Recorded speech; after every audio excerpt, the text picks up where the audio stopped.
নমস্কার বন্ধুরা, আমার চ্যানেলে সবাইকে স্বাগত। আমার আজকের রেসিপি ভেজিটেবিল চপ। এটা কিন্তু সম্পূর্ণ নিরামিষ, এর মধ্যে আমি কোনো পেঁয়াজ রসুন ব্যবহার করিনি।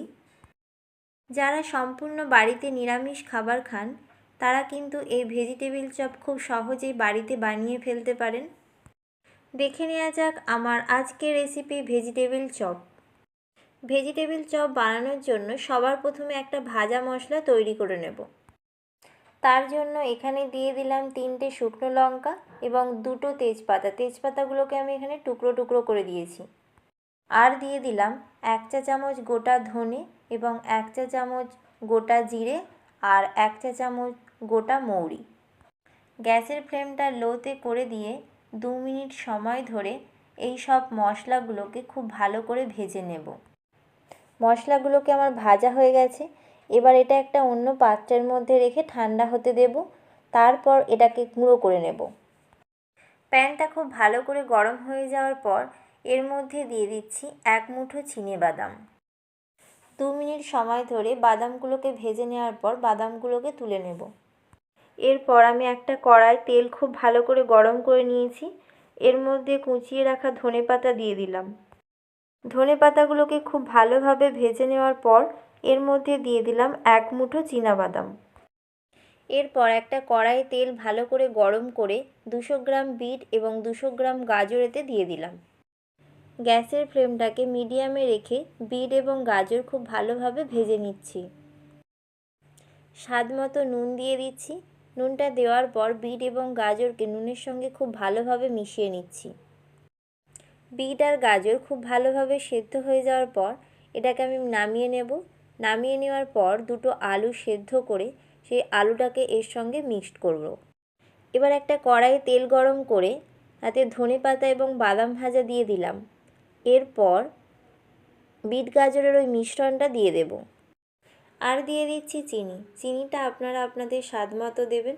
ভেজিটেবিল চপ একটু মিষ্টি মিষ্টি হলে বেশি ভালো লাগে। এবার এর মধ্যে দিয়ে দিচ্ছি আগে থেকে ভেজে গুঁড়ো করে রাখা ভাজা মশলা 3 চামচ। এবার সব কিছুকে খুব ভালোভাবে মিশিয়ে নিচ্ছি। সবশেষে দিয়ে দিচ্ছি 1 চা চামচ গরম মশলা। এবার সব কিছুকে খুব ভালোভাবে মিশিয়ে নিতে হবে।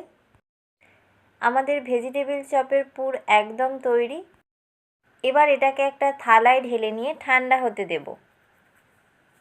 একটা বাটিতে নিয়ে নিচ্ছি 1 টেবিল চামচ পরিমাণ ময়দা আর 1 টেবিল চামচ পরিমাণ কর্নফ্লাওয়ার। তাতে দিয়ে দিচ্ছি পরিমাণ মতো নুন আর একটু গোলমরিচের গুঁড়ো। একটু জল দিয়ে ময়দা আর কর্নফ্লাওয়ারের একটা পাতলা ব্যাটার তৈরি করে নেব। এবার অল্প পুর হাতে নিয়ে এটাকে আমি ওভাল শেপে তৈরি করে নিচ্ছি। এবার চপটাকে কর্নফ্লাওয়ার আর ময়দার গোলাতে ডুবিয়ে বিস্কুট গুঁড়ো দিয়ে কোট করে নিতে হবে। এই সেম প্রসেসটা আমি 2বার করেছি। এখানে ডবল কোট করে নিয়েছি। ডবল কোট করে করলে চপটা খুব ক্রিস্পি হয় আর ভীষণ টেস্টি হয়। এইভাবে আমি বাকি ভেজিটেবিল চপগুলোকে তৈরি করে নেব। এখানে আমি সব ভেজিটেবিল চপগুলোকে তৈরি করে নিয়েছি। চপ ভাজার জন্য একটা কড়াইয়ে দিয়ে দিচ্ছি কিছুটা পরিমাণ সাদা তেল। তেলটা খুব ভালো করে গরম হয়ে যাওয়ার পর গ্যাসের ফ্লেমটাকে কমিয়ে দিয়ে একটা একটা করে চপ আমি তেলের মধ্যে ছেড়ে দিচ্ছি। গ্যাসের ফ্লেমটাকে মিডিয়ামে রেখে চপগুলোকে খুব ভালোভাবে ভেজে নিতে হবে। চপগুলো ভাজা হয়ে যাওয়ার পর চপগুলোকে একটা ছান্তার সাহায্যে ভালোভাবে তেল ঝরিয়ে নিয়ে চপগুলোকে একটা প্লেটের মধ্যে তুলে রাখতে হবে। আমাদের ভেজিটেবিল চপ একদম তৈরি। এবার আমরা গরম গরম ভেজিটেবিল চপ সার্ভ করব। আমার এই আজকের রেসিপিটা আপনাদের কাছে কেমন লাগলো অবশ্যই জানাবেন। যদি ভালো লেগে থাকে তাহলে আপনারা বাড়িতে অবশ্যই ট্রাই করবেন।